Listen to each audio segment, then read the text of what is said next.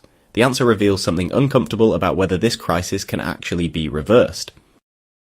South Korea spent over $200 billion on pro-natalist policies between 2006 and 2023, baby bonuses, IVF grants, parental leave, childcare subsidies, one of the most expensive demographic experiments in history. Yet over that period, South Korea's fertility rate fell a further 25%, dropping from 1.13 to 0.72 by 2023. More spending had not produced more births. A peer-reviewed study found the core problem: over 74% of baby bonus payments went to births that would have occurred anyway, and the program would need to be 15 times larger to meaningfully shift fertility.